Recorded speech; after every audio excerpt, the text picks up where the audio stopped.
Before Black Rock, I lived in Brighton Beach in masonettes.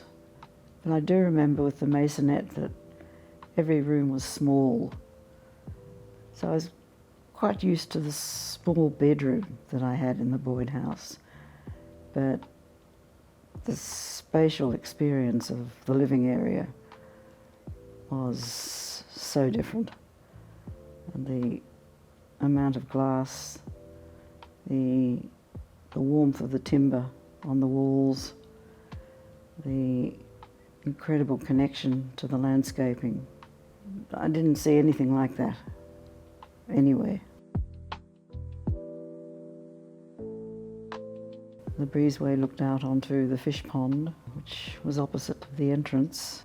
It was lovely to sit and think and be in the shade. Exquisite.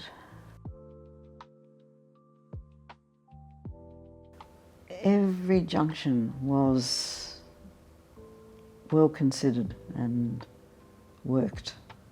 There are many instances where materials are side by side with other materials, where surfaces are sloping or vertical, and there's not a junction that doesn't work perfectly. Nothing jars, and yet it doesn't look contrived. It flows. There's a simplicity about the Bridford House which you see in some of his later work.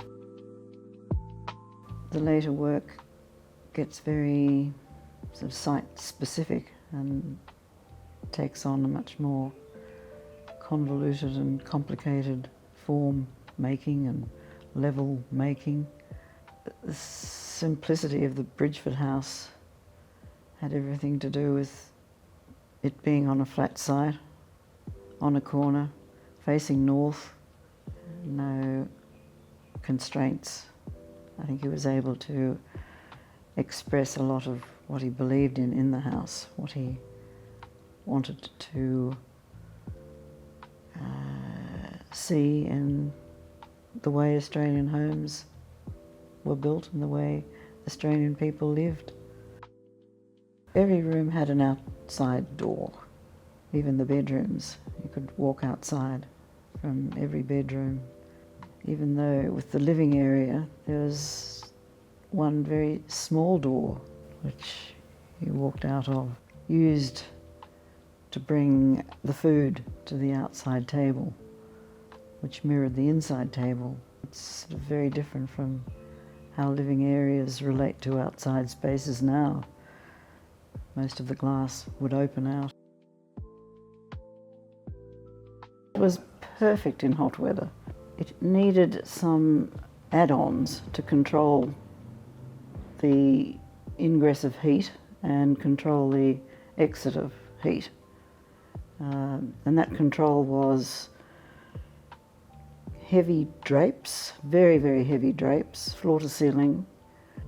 In winter, they were wide open to let the sun come through the north-facing windows, and in summer, they would be closed early in the morning and closed all day to stop the heat gain from the north-facing windows.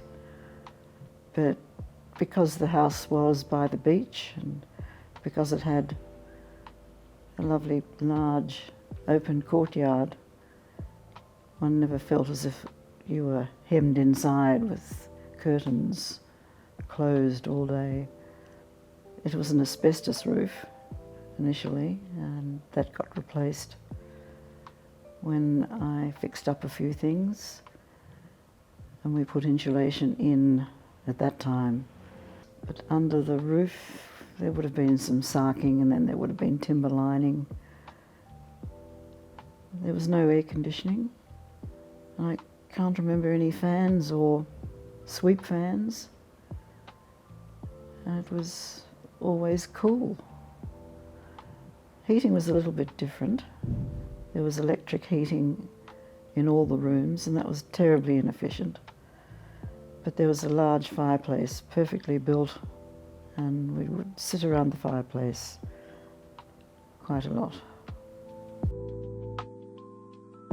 There are a number of details that aren't evident the first time you look at the house that are quite brilliant.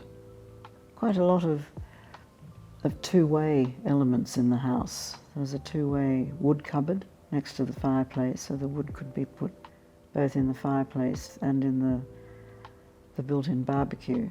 There were two-way drawers in the kitchen, so whoever was setting the table didn't have to go into the kitchen to get the cutlery. They just pulled the drawer out the other side.